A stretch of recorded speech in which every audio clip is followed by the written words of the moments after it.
O mundo parece desabar? Notícias ruins, crises, medo do amanhã?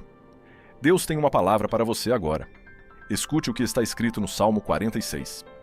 Deus é o nosso refúgio e fortaleza, socorro bem presente na angústia. Portanto, não temeremos, ainda que a terra se mude, ainda que os montes se transportem para o meio dos mares. O Senhor dos exércitos está conosco. O Deus de Jacó é o nosso refúgio. Deus não diz que você nunca vai enfrentar tempestades. Ele diz que, mesmo quando tudo treme, Ele está no meio de você. Não tema. Ele é o teu refúgio. Ele é o teu socorro presente. Hoje declare: Deus é o meu refúgio. Comente Amém, se crê nisso.